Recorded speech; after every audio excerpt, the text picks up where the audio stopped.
is important to kind of take into consideration that these are preliminary results.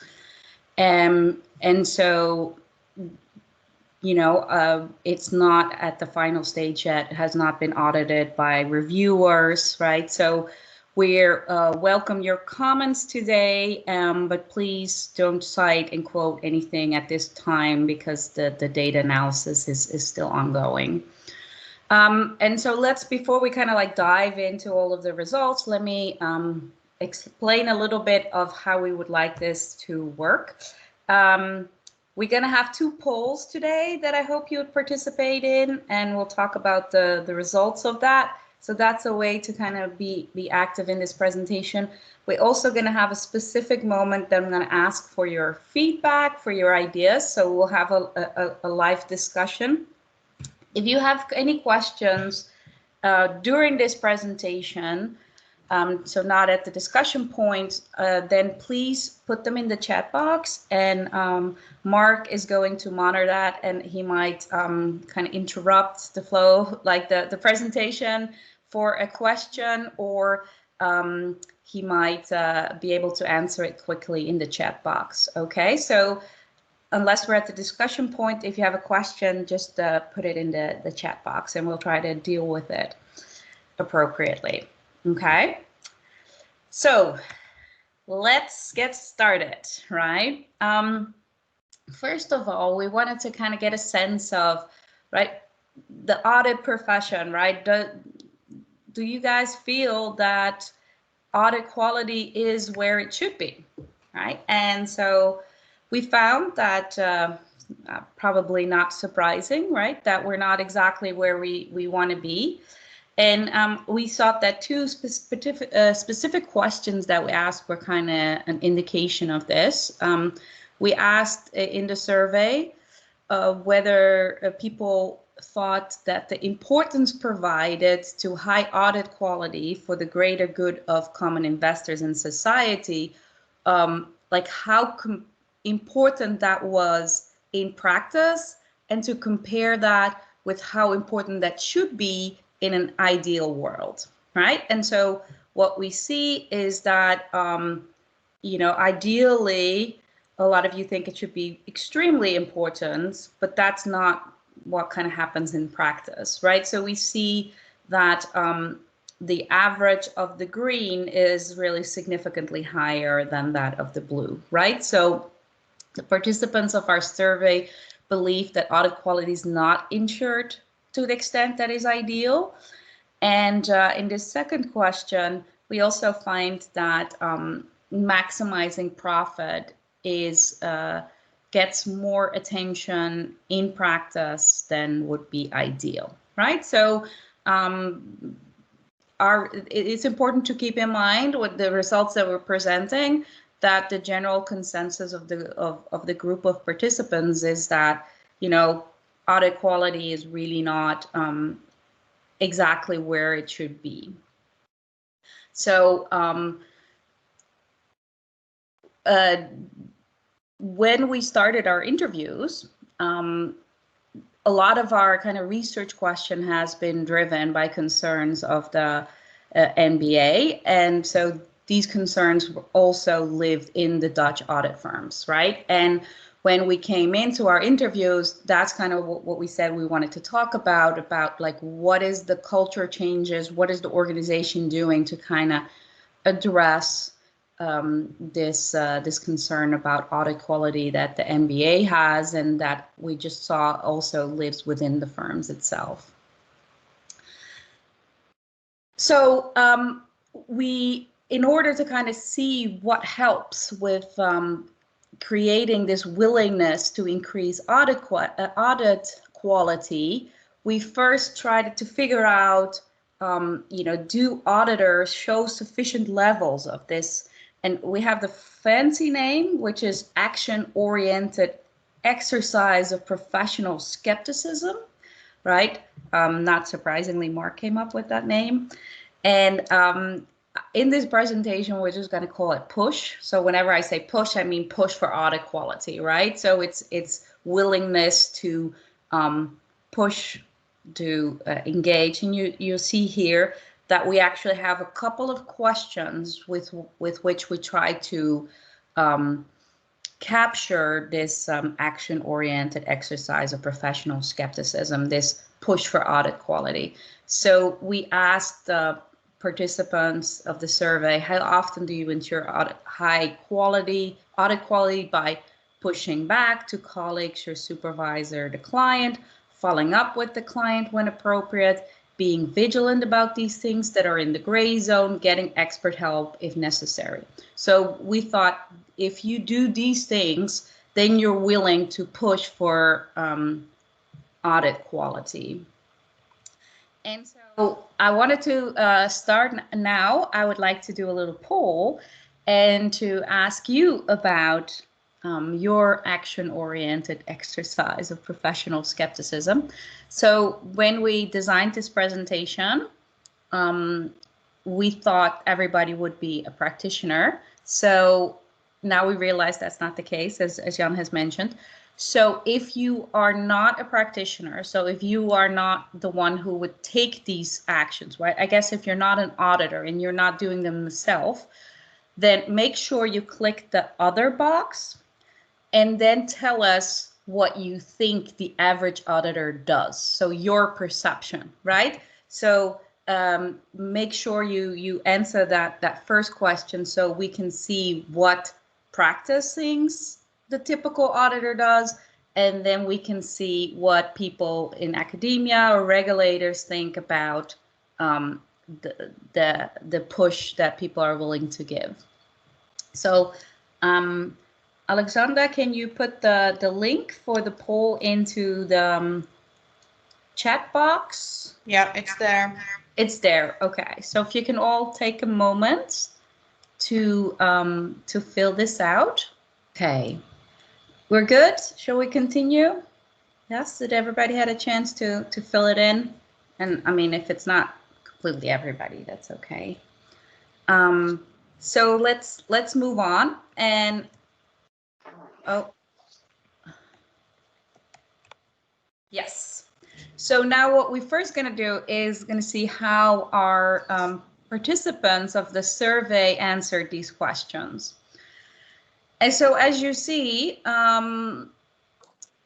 we purposely colored this slide with green, orange, and red because you can see that there's really some concern there, that there are participants that say almost always they would be pushing back to colleagues, supervisors, the client.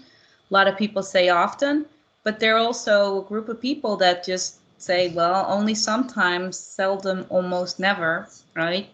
And it's important to keep in mind when people answer these type of questions that you're often not too tough on yourself then, right? Like, so there might even, in reality, it might even be lower than this. And then here we see the question following up with client, and it's important that you see the when appropriate, right? So this is really something you should always do because it's when appropriate. It's not following up with client when it's maybe necessary. No, when appropriate. So that's why we already put the almost always and often as kind of like orange, where like, okay, but then the sometimes, seldom, almost never in the red zone. Then when we look at our results about being vigilant about things that are in the gray zone, right? So they're in the gray zone, right? So you should really, in order to ensure audit quality, you should really be doing that. And we see that a lot of people, just the group that does that all the time is fairly small. A lot of people say almost always often, which we again made orange. And then we had, we see that there's a pretty good group of people that also say less than. Then how often do you ensure high audit quality by getting expert help if necessary, right? Again, note the if necessary. We see that there's just a small group that always does that, fairly big group, almost always and often, which we kind of made orange again. Then if we look at the people who sometimes, seldom, almost never, and never, right? That's really quite quite large.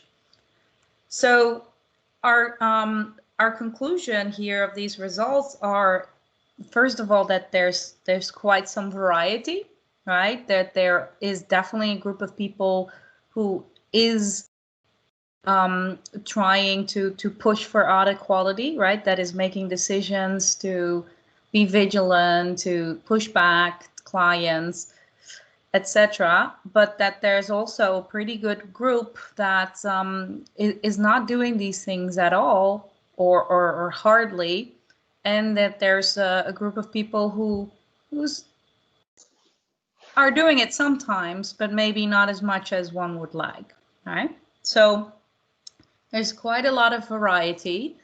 There are definitely some people who are focusing on this, but there are definitely also people who are not focusing on this. And so I don't know, Mark, if you're ready. Let's see. We have it's a very similar distribution actually to what you presented. I don't know how easy it is, to share my screen. I don't know if I even can do that. You should be able to do that. Yeah, let's see. Yes. So here is the poll result, and basically a little different graphical representation, but the good responses are color coded in blue or dark blue, where like, for example, following up with a client when appropriate, only 7.5% of the group today thought that's what would occur. Almost always 22.5%. So really, you think about that, 70% of the time, it's going to be less than almost always. And really, 40% of the time, it's only going to be sometimes or seldom. And that's sort of, you can look at the nature of those. Now, what would be really fun is if we could, and maybe we could later, but on the fly we cannot, you wonder, is that just the people who are not auditors who are pessimistic, and the auditors themselves in our room today, because, you self-selected to be here today, or maybe you had to be here today, I'm not sure, but it might be that you have a more optimistic outlook as auditing practicing professionals. And maybe we could look at that a little bit later. Yeah. Okay. That sounds great. Then we'll continue, and maybe you'll come back to us to answer that question. Okay, so I'm going to go back to my slides. Do you guys see them? Yes. Yeah, they're coming up. Yes. Okay, great.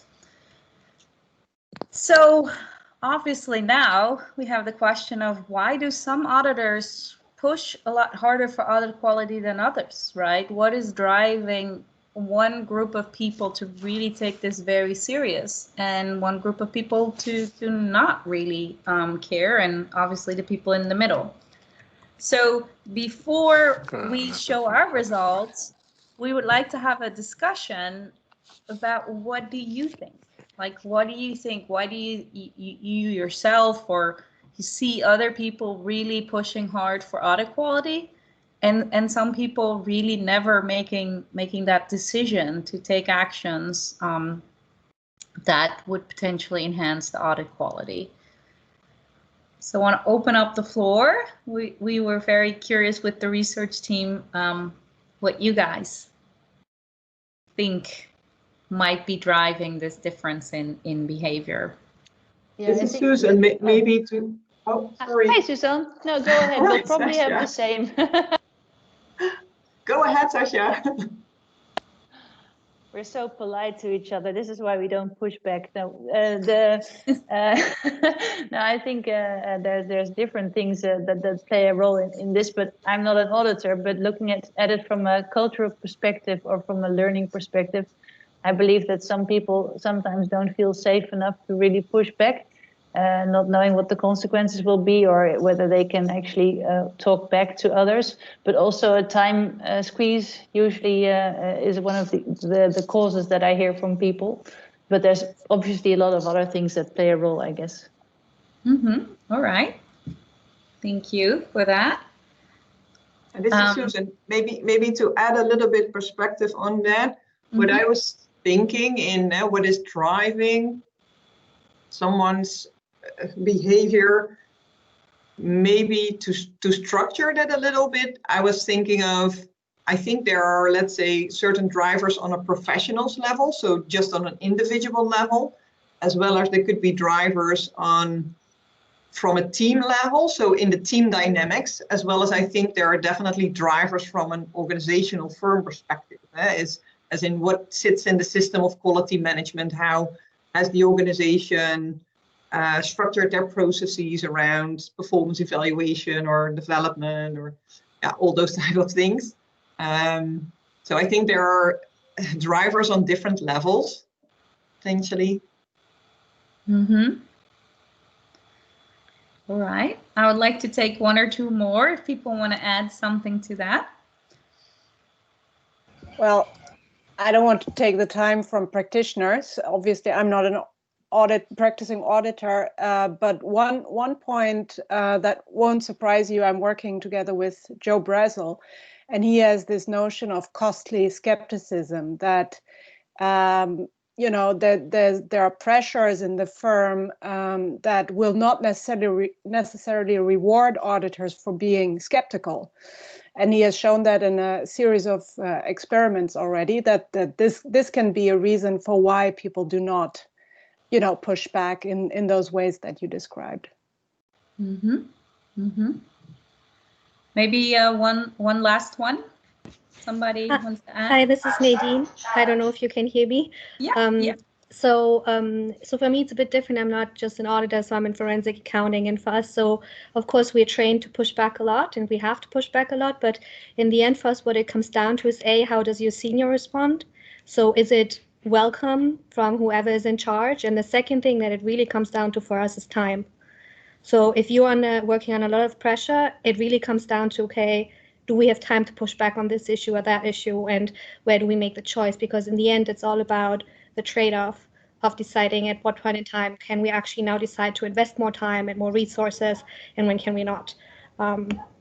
So that's from the really practical perspective, I would say, what we're dealing with on a day-to-day basis, which is, of course, different than when you ask me about in theory, or if we have more time on engagements, bigger projects, right?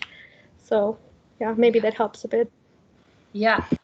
No, it's actually very nice to hear all these comments, because it's very much in line what we found. So let's go to that. So we wanted to start off with what audit firms are doing to increase auditors' willingness to push.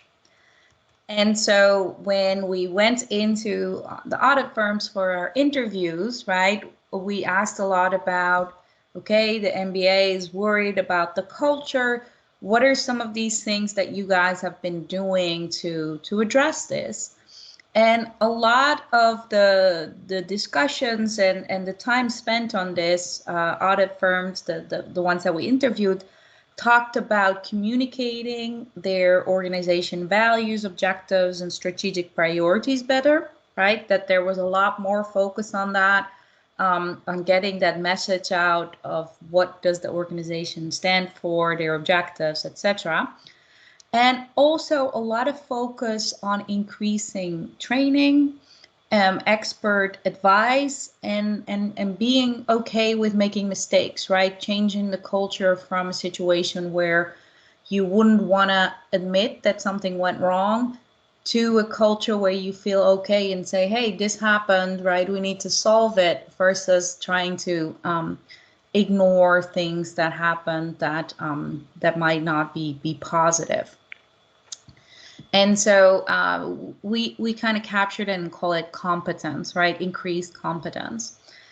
And so what we did is try to capture this, right, in our survey based on our interviews. Okay, so if that is a lot of time has been focused on trying to increase the communication of these companies' values, objectives, and priorities, to what extent do participants of the survey feel that they truly understand, right, that they think these messages are clear? And so you see that some people really feel that really understand it. Then there's a lot of moderately clear. And then there are also quite a couple of cases where people feel slightly clear or neither clear nor unclear or slightly unclear, right?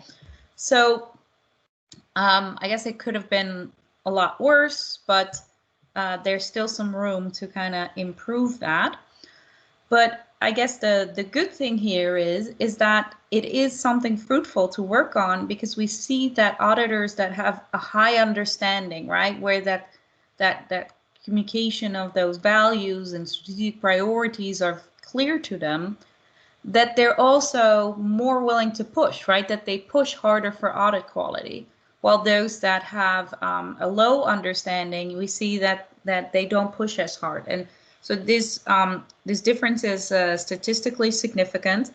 And just to kind of give you where we are on the scale, a 6 would be almost always that, you take those actions that we just talked about, right? The pushing back, the gray zone, etc., that you do that almost always. While if you, the 5 is often, right? So that's kind of like where they are. And so the high understanding is more towards the almost always. So seeing the importance of really communicating those priorities well. Then the second, as I said, we call that competence. It's built up of these 4 questions that we ask them about their technical abilities, soft skills, learning from mistake, and asking for help when I need it. And so the graph represents the average of the 4 questions. And so here you see that, I think, pretty good news that the majority says strongly agree or more, and then it goes down a little, but it's still it's looking pretty good. There are just a few people who are in that undecided, right? So they don't even disagree, but they're undecided. So I think this looks pretty good. People feel pretty competent. And we also see that higher competence, right? So being more in the green also leads to more pushing back willingness to focus on audit quality. And again, this result is statistically significant. So effort into the right direction, right, is that the audit firms have been focusing on improving their messaging, their communication of their values, as well as been focusing on increasing the competence. And our data shows that auditors who have that better understanding, auditors that feel more competent, that they also push more for audit quality. So this suggests that working on that, right, building that understanding and those feelings of competence can benefit audit quality, right? So we see some of that already happening, and that is a fruitful avenue to improve the willingness of auditors to focus on audit quality. So obviously not all good news, right? So we also tried to figure out what are audit firms not doing to enhance audit quality. And we focused in our interviews. Every time we brought up incentive conflicts as a potential reason why there wasn't enough focus on audit quality. This is a lot of it's written. Anna Gold already just mentioned some of that, right? That a lot of research is done is focusing on that incentive conflict.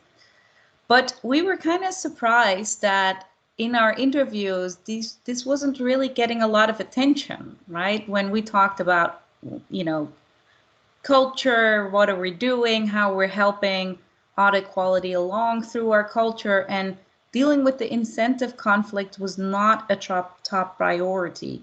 It was often something that was only discussed in our interviews after we brought it up, right? So we always kind of made sure that we first let the interview participant talk and kind of what's like top of your mind, and it wasn't the things in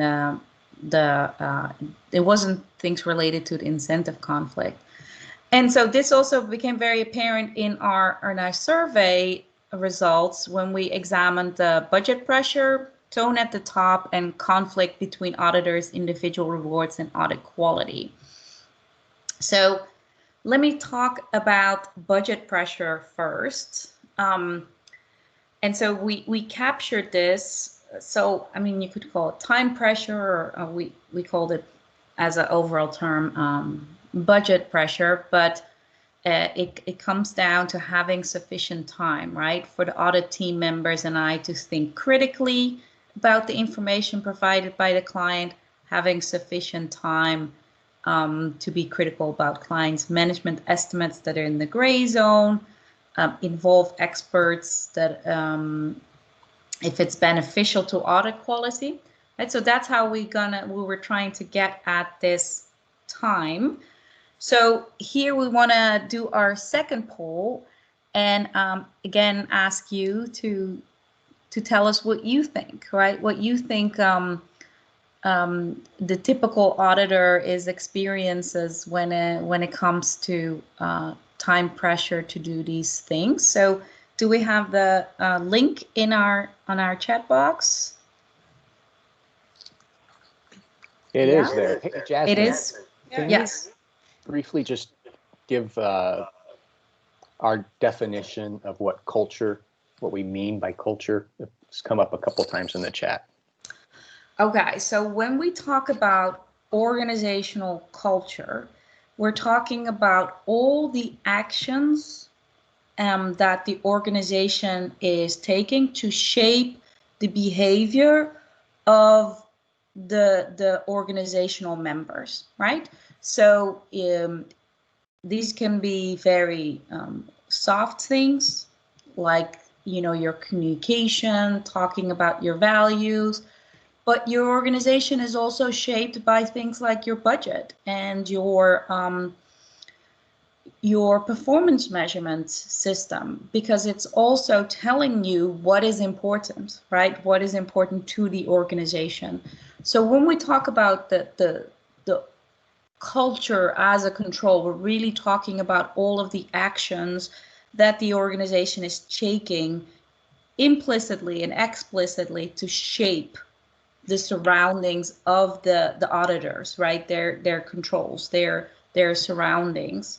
So we think of it as really, really broad, right? And so even things like organizing fun activities to create, you know, good relationships between employees, right? That's also part of the culture, right? So it's really broad concept that really encompasses all of these actions that shape, that influence the behavior of auditors. Does that answer the question? I hope it does, and I hope you're filling out the poll. And okay, so let me show you the results for our budget pressure, right? So it's the same questions, it's the average. And you can see that this is pretty upsetting, pretty, you know, like, if you just think about, we're showing here, right? So go back to the questions. When did you have sufficient time to do all of these things, right? And think critically, gray zone, getting expert help if it's beneficial.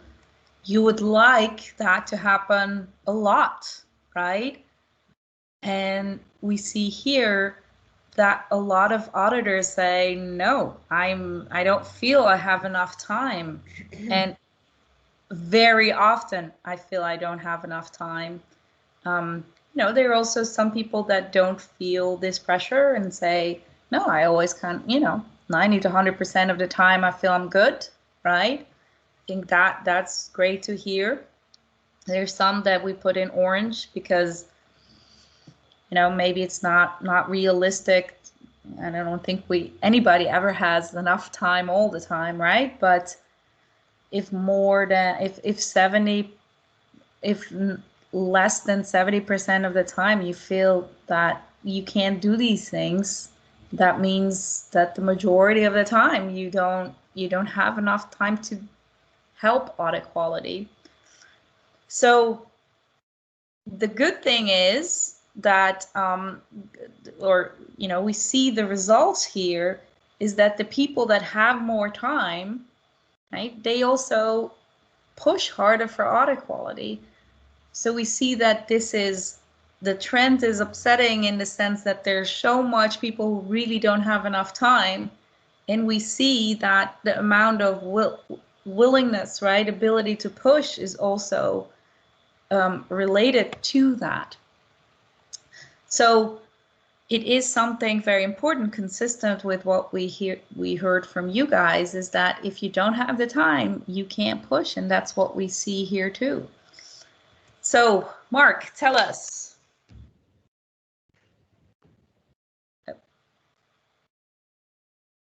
I'll go on and come back to you, Mark.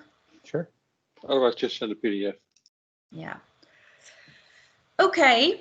So, not very good news about the time pressure, right? Consistent with your experiences shared in the discussion. The next thing that also came up in our discussions is kind of like the tone at the top, right? Whether that's the team manager or higher up in the organization.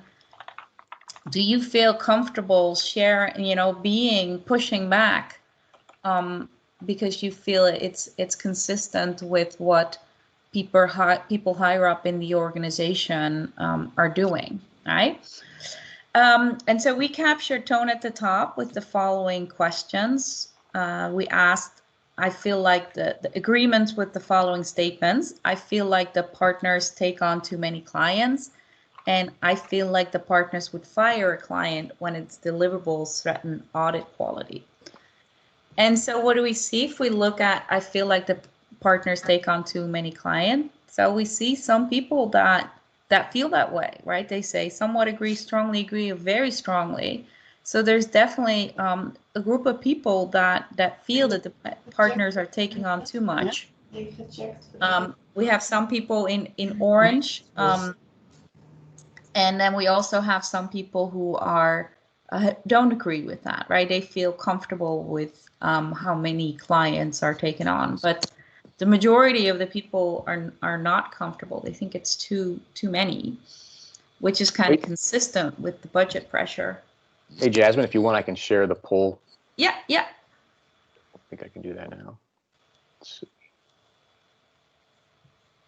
So real quickly, based on 22 responses, most of which, keep in mind, are not auditors. So it may be academics' views. So when thinking about the public engagements worked on in busy season, what percentage would the following statements apply? And think especially about the last days of the engagement. The budget allows for, how often does the budget allow for sufficient time to really think through things? And what we see here is that the mode is 60 to 70% of the time. Another big guess or estimate would be 70 to 80% of the time. And then a couple people are particularly bleak, and some optimistic folks as well. The next question is, think about, do you have sufficient time for your audit team and yourself to be critical about management's estimates that are in the gray zone? This seems to be shifted to the right a little bit more optimistic, but still you have, a fairly large number of folks thinking that it's only, half of the time or slightly more than half of the time that we have adequate time to really do our job when it comes to thinking about doing a good audit on management's complex estimates. And then finally, when you think about crunch time as the desired time for the release of the audit report and the financial statements is coming on you, there's also just a strong sense that that's really where time pressure does occur. among this audience. And I don't have the data to break it down into academics versus practitioners here. That, of course, would be interesting. But there does seem to be some recognition, at least, and maybe even somewhat bleak outlook on how much time there really is to think through complex estimates, especially at the end of the engagement. So I'll turn it back to you. Yes, thank you. Absolutely. I'll stop sharing. Yeah, I go back. Can you see it now? Yes, my slides. Yeah. Yeah. Yes, I think so. Yeah. Okay, good. So we're talking about taking on too many clients, and that a lot of people feel that's going on. And that's, here, and this is kind of interesting, we don't find a significant result. So feeling that there are too many clients doesn't, the extent to which you increase doesn't really distinguish the willingness to push here. But that doesn't mean that this is not that this is not a problem for the organization. It could also be that people just feel, even though there are not enough clients, that these are the people who are not very engaged in the audit quality to begin with, and that's the reason why they don't worry about the amount of clients, because they're not so worried about audit quality. So we obviously don't have the data to back this up, but that could be a potential explanation. So now we're looking at whether partners would, I feel like whether partners would fire a client when its deliverables threaten audit quality. And so we would like to see that everybody would agree with that, right? Because that's definitely what you would hope the audit firm would do. But again, we see only a small group of people who strongly agree or very strongly agree. And we see quite some people who are somewhat agree or are undecided, and a lot of people who don't think that would be happening, right? This is still a quite significant proportion. And here we see that people who have the confidence that the organization would fire a client, that they are also willing to push harder. And this difference is significant at the 5% level. And then the last thing that we put kind of in the conflict of incentive conflict category is the individual rewards that auditors are worried about, obviously, right? So we're talking about, is there a conflict between your annual performance rating, your next promotion, your opportunities within the audit firm? Is there a conflict between prioritizing audit quality and these individual rewards? So do you feel that if you are focusing on audit quality, that this harms how you're being rated or your next promotion or other opportunities, right? So is there an internal conflict where you feel that if you prioritize audit quality, that comes at a personal cost? And also here we find results that are pretty bleak, that people feel this conflict often, almost always or always, right? That's a pretty good group of people. Then we have some people again in the orange who say sometimes, right? Which is already not what you want. You really don't want people to feel that conflict. And never, almost never, yeah, there are also some people in that group, but it's not that large. And here we see that that also influences people's willingness to push. Those that feel that prioritizing audit quality is appreciated, or at least doesn't harm performance. And so here we have performance, but we mean like all three of them, right? The promotion, the performance, and other opportunities. And you see these people are willing to push harder than ones that feel that prioritizing harms these other measures, these other opportunities. So that's one of our kind of like conclusions of our study is, confirmed in both our interviews and also the data, is that the survey data is that audit firms,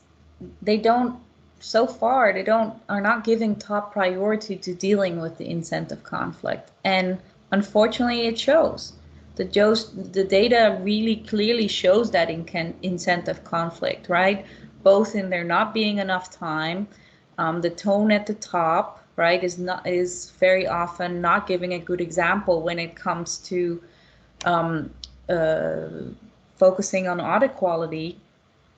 And the conflict between individual rewards and opportunities and audit qualities is still very much present.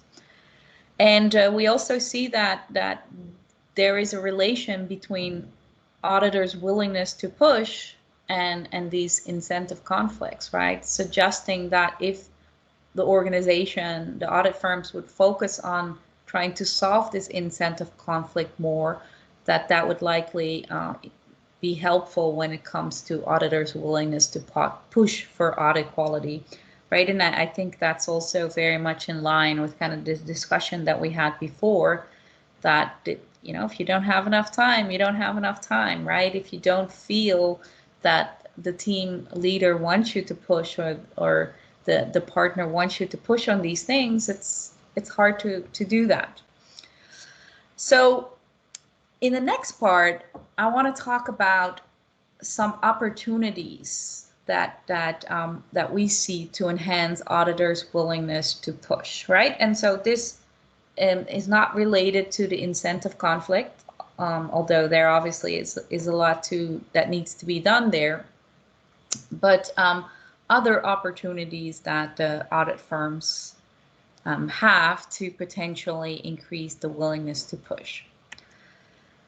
So when we were at our interviews and we were talking with the partners, the managers, HR, and we're talking about motivation, right? Like, are people working hard? There was never a concern about our average willingness of auditors to work hard, right? It was the opposite. When they're talking about culture, they're talking about, we're really trying to focus more on work-life balance, right? So it wasn't about how do we get our people to work harder. It was about how can we not have them overworked and overstressed, right? How can we have a better work-life balance? So it is clear that the problem with audit quality is not because auditors are too lazy and they're just hanging out and not working. No, that's absolutely not the problem. However, right, just because you're working hard, that doesn't guarantee audit quality, right? Coming back to that audit quality being such a hard concept to measure, and you can be a very hardworking auditor and do a lot of positive things, but still not enough to guarantee that audit quality. So that made us that whole discussion about motivation in our interviews kind of made us think about, okay, but what motivates you, right? That can be different for different individuals. And we asked the people in our interviews often about, how do you feel, right? Audit plays a very important role in society. Like, how important is society to you? To what extent is that a driver of your behavior? And we also talked about how audit, right, especially understanding the strategy and how that relates to the business processes and how that is being signaled, through the financial statements, trying to understand the risk of material misstatements, right? That can often be like a puzzle, right? Something where you really need to get to the bottom of things. in order to do a good job. So we ask people about, do you like getting to the bottom of things, right? Or do you like to kind of dive into it and figure things out? And we asked those questions in because those things came up in the interviews, and we heard really different responses that was important for some people, not for others. We measured this in our survey, and we found quite a dispersed distribution, right? That contributing to society, that there was definitely a group of people that agreed that that was important to them, strongly agreed, or somewhat agreed, and also some people who said, well, yeah, that's not really a driver for me. And so the good news is that the people who care more about that impact on society, right? Like if society value is more important to them, they're also more willing to push, right? And this is while all other controls obviously are there. And then here we see when it comes to getting to the bottom of things, we see a pretty good group of people who agree or strongly agree, right? So it's obviously something that makes a lot of people like the profession and stay in the profession. And we again see that if people like it, right, if they have some intrinsic motivation to kind of dig deeper and truly understand what's going on, that that also helps them with their willingness to push, right? It's that group of people who are willing to push harder. So there's an opportunity here for the audit firms to really think about this and put more emphasis on their hiring, on getting people who really care about society and people who like to solve puzzles, right? Who like to get to the bottom of things, I should say. And right, we talked about hiring a lot in our interviews, and we think that there's still some room to emphasize this more, right? To make it part of hiring criteria is, you know, can we get those people who care more about society that want to get to the bottom of things? Because if that's what drives their behavior, then they're already more inclined to work hard on audit quality, independent of the other factors that are going on in the firm, like the budget pressure, etc.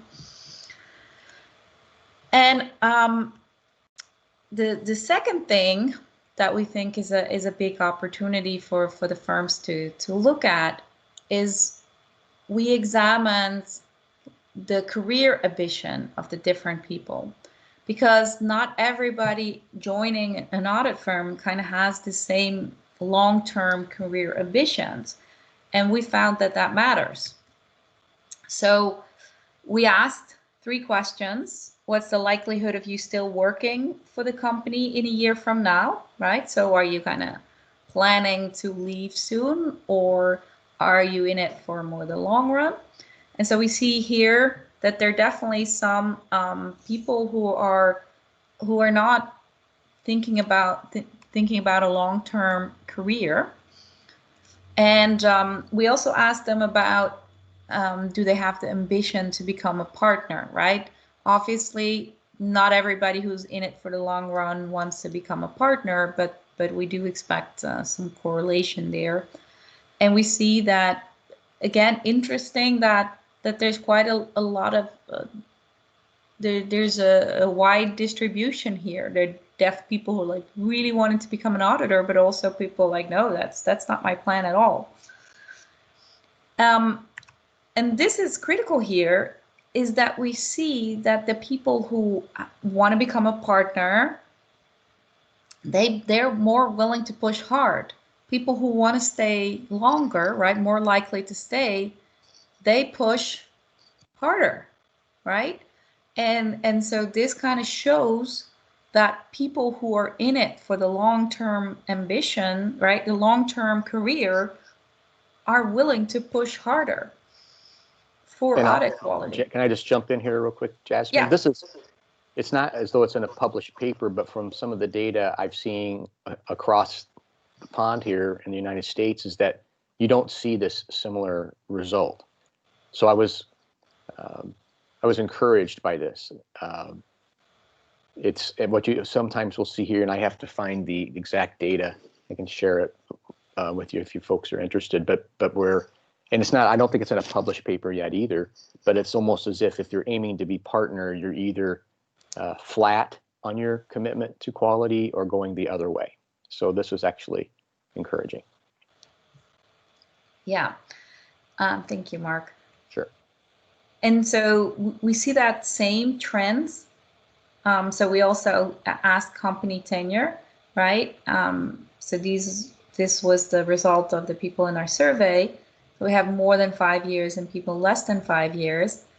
And we see that also influences, right? So here, this green box here are the people who are at the organization for a longer time, right? Longer than 5 years and want to be a partner.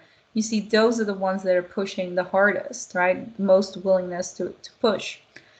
And even for people who are there for a shorter period of time, but have that aim, right? They're also maybe not as much pushing yet as the people who've been there longer, but definitely more than people at their seniority level who don't have that ambition, right?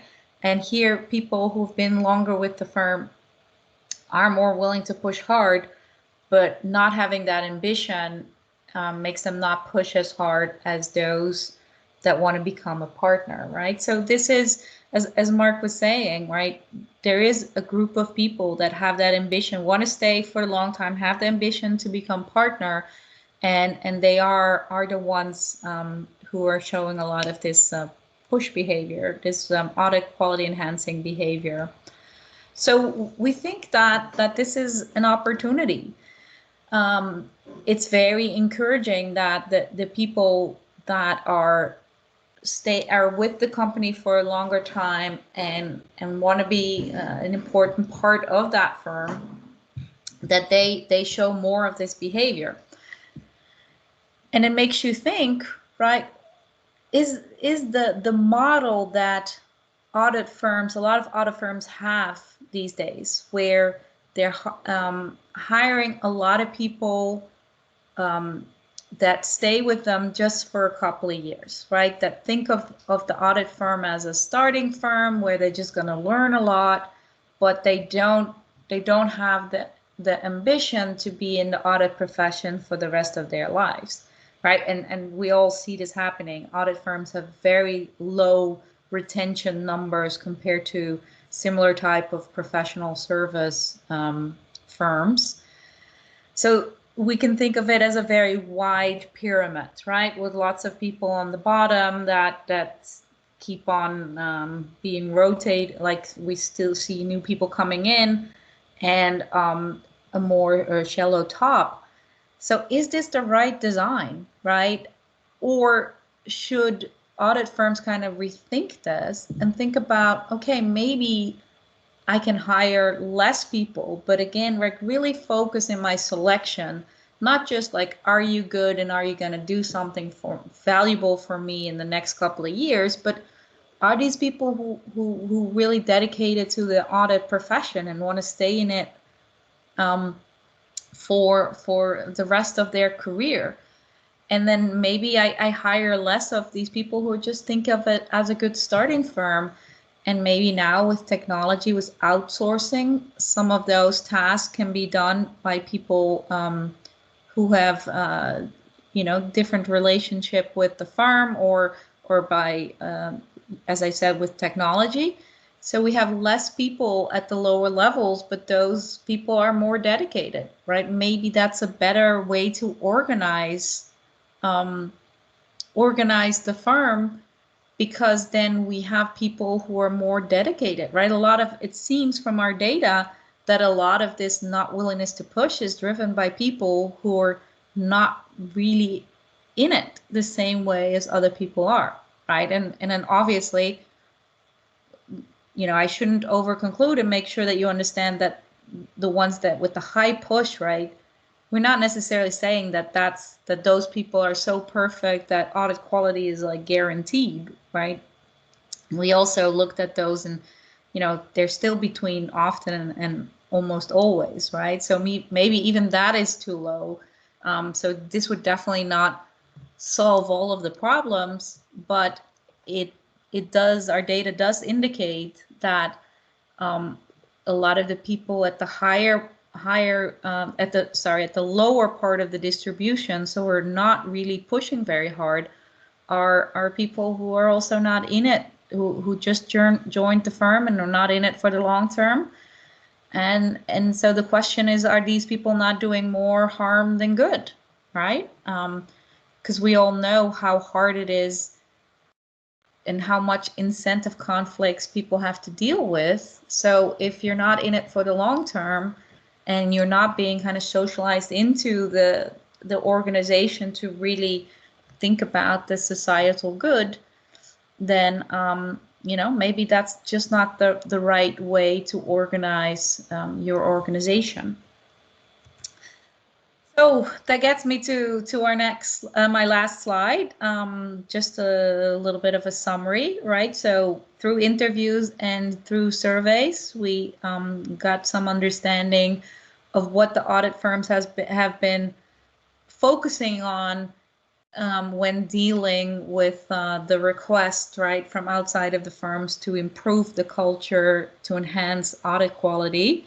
And we see that they've been working hard, they told us, and we got lots of examples how they've been working hard on, better understanding of those values, priorities, increasing the competence. And our research suggests that that's a fruitful area, right?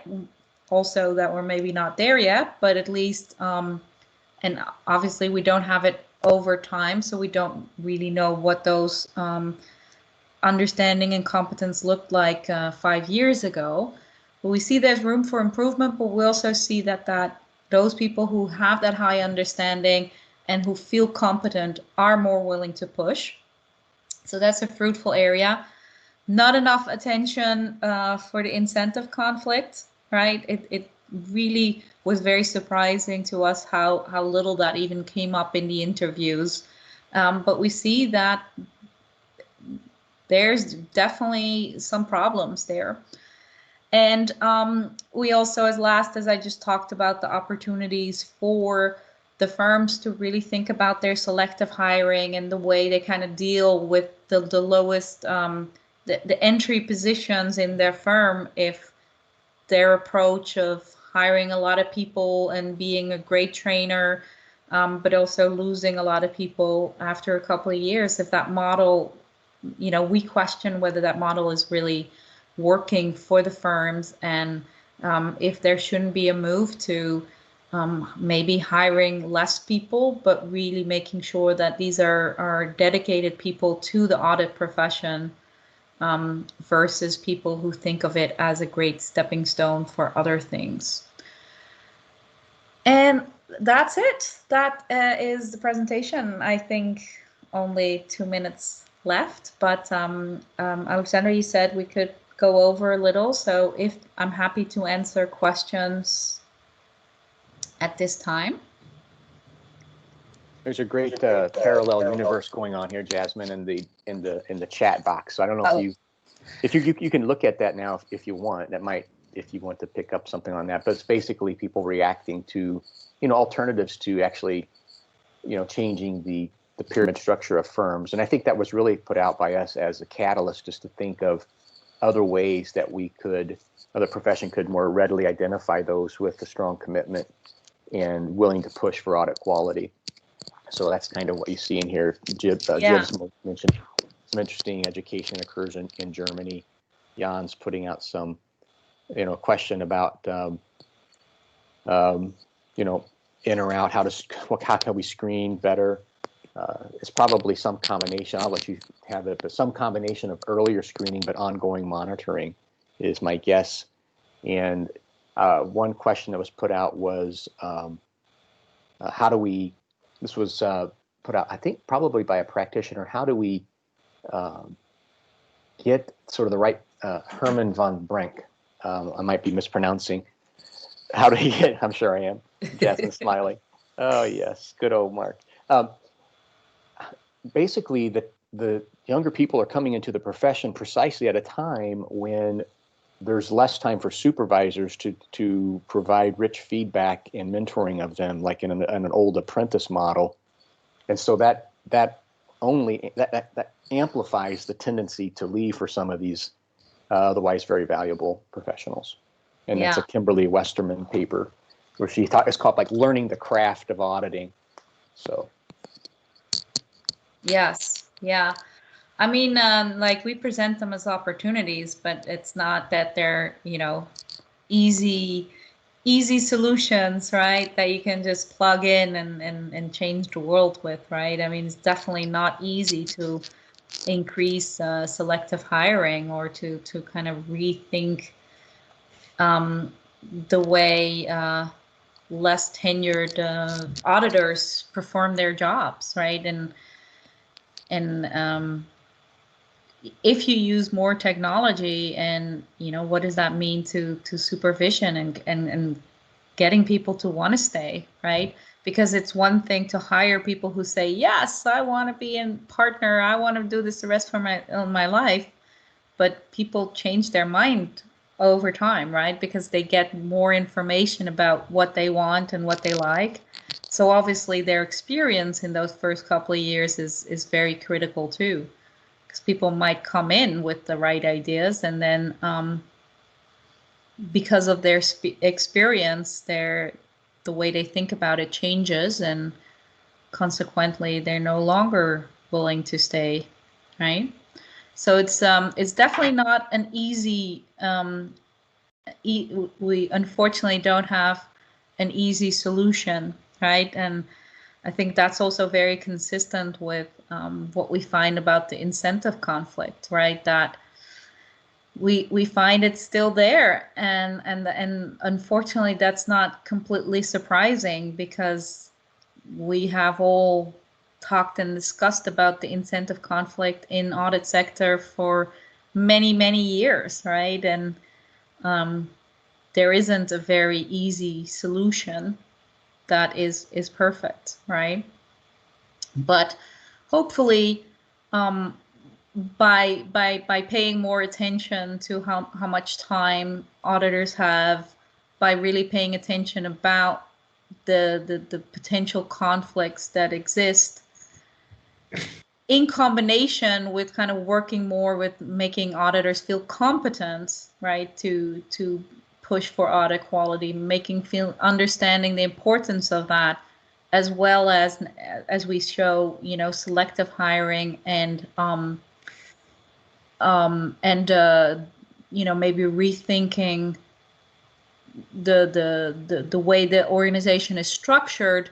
Maybe those things can kind of balance out, right, the incentive conflict, which will never be completely solved, right? And I think that's kind of what we would hope for, that these other things that you can build in your culture, that you get them to be so strong that even in an imperfect world where the incentive conflict isn't completely fixed, right? And it doesn't mean we should not also work at the same time to decrease the time pressure and give people enough time, right, to be critical.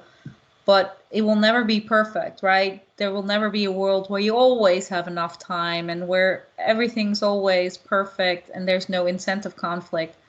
But hopefully by working on those other things, right, working on the culture that kind of fights against that, our result is more positive, right? We are in a position where we can do a better job for audit quality.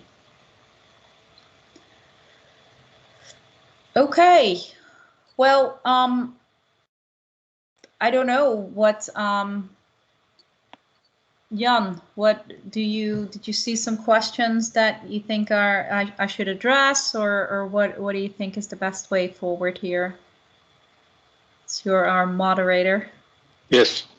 Well, so Mark was more or less the moderator today, but I think that that people have so maybe there was actually a nice anecdote that Andrew Gambier or Gambier.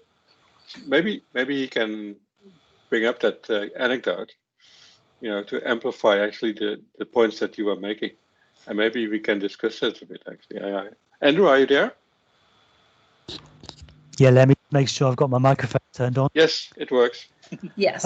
Yeah, it was just I noticed the obituary of Paul Moore, who was the whistleblower in the Halifax Bank of Scotland case, where he reported he was a line manager working for HBOS, reported that the bank was up to no good, and it was part of the financial crisis in the UK that kind of precipitated some of the findings there. He previously had worked for KPMG at I think a director level, but was told that he was never going to make partner because he kept upsetting his clients by always being far too challenging in closing meetings with them. It just kind of works perhaps against this idea that we're looking for audit staff who push as being kind of a good indicator of who might make audit partner, or whether actually some people just push too much, and kind of by pushing too much, they make themselves unsuitable for working at the audit partner level. Yeah, I think that's very much in line with what Mark was saying, that some of the results from the US were, right? That they actually had people at the higher levels not being the one that were pushing because they felt that didn't, that wasn't the way to partner. Right, and we do have to take into consideration that this is self-assessed, right? That people say, I am this, and this is how hard I push, right, for these things. But that being said, we are also, I mentioned it briefly, that we also had an experiment embedded in our survey.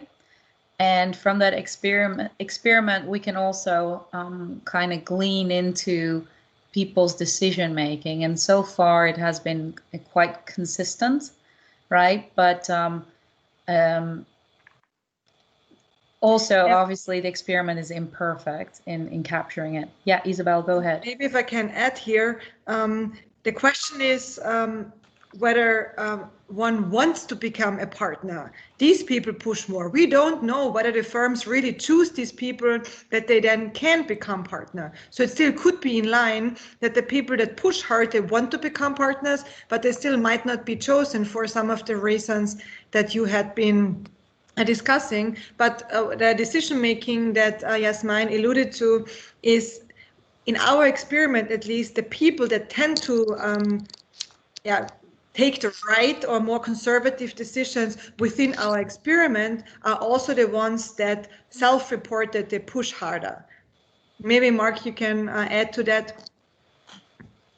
Well, I was paying attention to the chat more than exactly what you're saying, but That's okay. No, but I was just saying that in our experiment, people had to make conservative versus less conservative decisions, and the one that did or make more conservative in these cases, the better decisions were also the ones that reported to push more in another part of the questionnaire. So at least it seems to be that in our survey, the people that push more are the better auditors. They want to become partner. They want to stay at the firm, but we cannot say whether this is reciprocal from the firm's perspective. You're right. So, you're right. And in the experiment, of course, the advantage of the experiment is that we manipulate the situations into which the auditors are randomly assigned. And so it's a little bit harder for social desirability bias to come through, because they'd have to actually realize, well, this particular part of the experiment may well have been different for another auditor, and I may well have responded another way. So that does provide some confidence with that different methods showing essentially similar findings. Yeah, we really, we haven't solved all the problems here. We could ask more about, and that's kind of what Jasmine's point about the pyramid, the flat pyramid with a very large base at the bottom, we started thinking about implications if you're trying to manage a big professional services firm. What types of changes do you make? I do think that if leading audit partners could identify those who not only were really wanting to be audit partner and that who is really pushing back when appropriate, I think that a lot of auditors look alike from that vantage point. But if there was a way to better monitor that and very transparently see that, then you might want to change, 3 or 4 years into the profession experience, you might want to change how you are mentoring and providing job opportunities to different members of your audit professionals. I know that some of the more salient, the more obvious traits for potential audit partners may be only weakly correlated with pushing. So it might be, this remains to be seen, but it might be that, wow, this person has a great presence. It can be very strong in a client-facing way. Might be very impressive in a boardroom, helping to sell services. Well, that's good, but it's if that's negatively correlated with some of these push attributes, it may not be particularly good. So that's where some of the places that the firms could look. And the other side of it is that, Jan was talking about when firms do things to take a big stand for quality, like fire clients, they do seem to have more trouble finding new clients at least at the same high rate of audit fees. And so there may be a need for different audit standards to kick in, or even some regulatory responses to reward firms for taking these stands on audit quality. So I was wondering if there's still some, I saw Jan was saying that there were some regulators also on present today. So I was wondering if any of those would care to comment to the extent that they were surprised by the findings or some other things that came to mind. I don't know if there's still any with us today.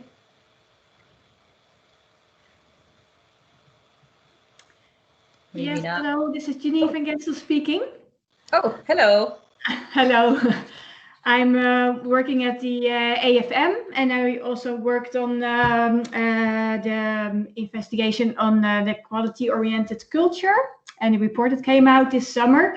And actually, I see I'm not so surprised by what I hear.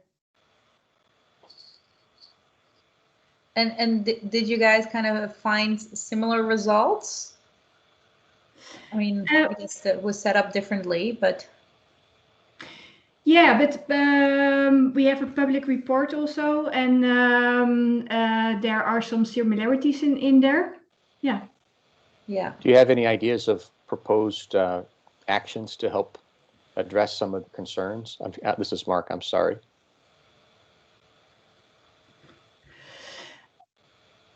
Yeah, of course, I think it's more to the boards of the audit firms to make that decision and to take ownership on that and to see the relevance of this. And I think this research really helps in showing how relevant it is, the correlation to the push of certain actions. So yeah, really encourage this kind of research. Thank you. Thank you. Yeah. That's great to hear.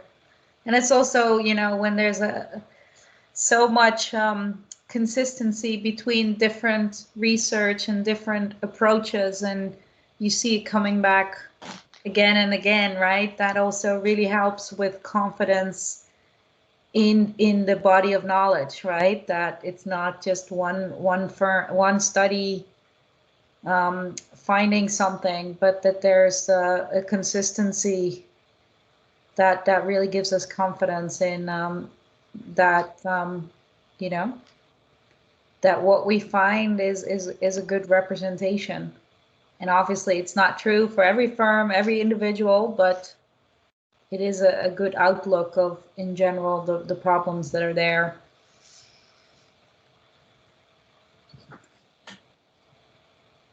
So I think we'll leave it with this, right? With this last fruit for thought. And then I like to thank you all for your participation and for taking parts of the poll. We are definitely also gonna look into all the chat messages. I already see people sharing, you know, valuable insights that will help us with writing up the paper. And thank you for organizing, Jan and Alexandra and Joris and everybody who helped make this possible today. Well, I would like to thank you, Jasmijn and Mark. Normally, you know, I would come and you know, and give you a bottle of wine or anything, and we cannot do that today. That's very important. But I would like to thank you very much, and also Isabella for actually chipping in her questions and comments. No, it was very you know, very good, a very good discussion. You know, we are far from solving this problem, but you know, you are helping us to get more insight into this very important question as to how well do we actually incentivize people to do the right thing. I mean, if you know, in terms of increasing audit quality. And you know, actually, I actually have I found it very interesting the result that you have with regard to the people who want to become a partner. Right? That almost told me, you know, you should actually get rid of all these people that do not want to stay in the firm. But you know, lately I actually did a little discussion on that in our class, so in Amsterdam. So the people who are doing the post-master of accountancy, you know, and it is the case that quite some people do not want to stay into audit firms. So they become a CPA, and after that they actually leave for business. They become an accountant in a firm to become a financial controller or a function like that. So yeah, so you might still want to have these people somehow. So yes, it's entirely complex how you solve this issue, and it's very interesting. And yeah, so. I would like to thank you very much for giving us these insights, and I'm sure that we keep discussing this. And actually, I hope that we will have a follow-up discussion, for instance, next year in June, when we are hopefully together in the conference again on this topic, because I think it's so important. Yeah, well, hopefully we'll have a paper, you know, and yeah. We will. Yeah, we will, Yeah. and then maybe we'll have, you know, through our data analysis, additional insights, because there are definitely a lot of things that we didn't have time to really dive into yet. Of course not. Right. We will by the summer. I would also like to thank the audience, because you know, they were great. I think also, you know, in the chat, you know, Mark and I had all the time to follow this. You didn't, Jasmijn, of course. Yeah, but, you know, it's really great how much points that were being made, and maybe it's even helpful, you know, as you know, to use when you are analyzing the data. Yeah. So for sure. So great to have you, and thank you very much. And I hope you have a great weekend.